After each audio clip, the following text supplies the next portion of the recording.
Hi everybody, I'm Bill Whittle, and this is The Firewall.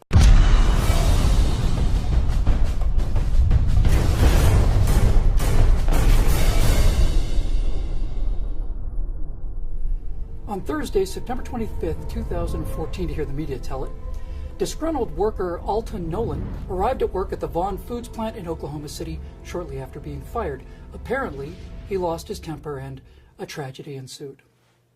Okay. You know who this is? This is Stephanie Germanotta. Surely that name rings a bell, no? How about Lady Gaga? That's the name she chose for herself. The name Alton Nolan chose for himself is Jakim Yisrael. Why do we call Stephanie Germanotta Lady Gaga while Alton Nolan is still Alton Nolan?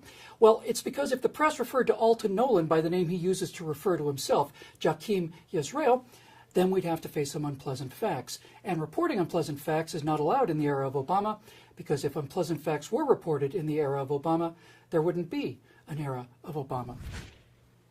Is it really fair to refer to Alton Nolan as Jakim Yisrael? Well, it sure as hell seems fair to me. Here are some images from his Facebook page.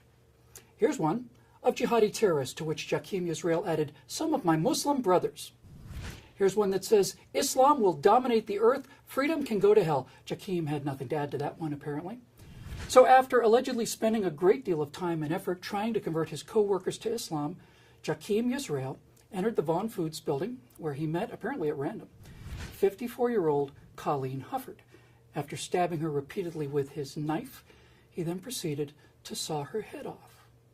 He then went on to stab 43-year-old Tracy Johnson. Now, also on his Facebook page, Jakim Yisrael had posted a picture of the Statue of Liberty, to which he added the caption, "She is going into the flames, she and anybody who's with her."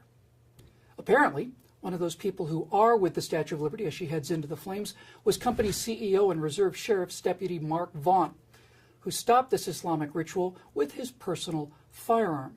Because unlike the soldiers at Fort Hood, Texas, where an identical Islamic murderer, Nidal Hassan, stood on a table shouting Allahu Akbar as he killed 13 back in 2009, Mr. Vaughn had not surrendered his constitutionally guaranteed Second Amendment right to life, and so he took action as an American citizen, saving the life of Tracy Johnson and God knows how many others. No doubt, Mr. Vaughn, who should be given the Medal of Freedom, will live forever regretting that he didn't arrive on the scene in time to save Colleen Hufford. Now, this story is profound. What happened in Oklahoma City is even bigger than the collision of reality and the narrative, because both domestic Islamic radicalism and the issuance of concealed carry permits are both sharply on the rise. So the question we'd better start asking is not whether or not you have a right to defend yourself, but rather whether we have an obligation to defend ourselves. Because the left, you see, actually secretly admires people like Jakim Yisrael. They admire them for having the courage to do what they will not do, namely get their hands dirty or bloody, as the case may be. The left and these Islamic murderers are in a symbiotic relationship, and they both know it. Both depend on the other to weaken traditional American strength. The left at home and the jihadis overseas. Papering over a few beheadings is a small price to pay to keep that alliance together, especially since this happened in Oklahoma. I mean, it's not like Colleen Hufford was a celebrity or a real person or anything. If they beheaded Barbara Streisand, well, then there would have been some hand-wringing to do. No, they will let this domestic cancer grow, because if Americans wake up to the reality that the media is in fact in the news suppression business, well, they may start to wonder what other stories have been suppressed. Now they're going to let this cancer grow unreported until the Statue of Liberty and anyone who is with her go into the flames. Please subscribe to our YouTube channel and be sure to visit us at TruthRevoltOriginals.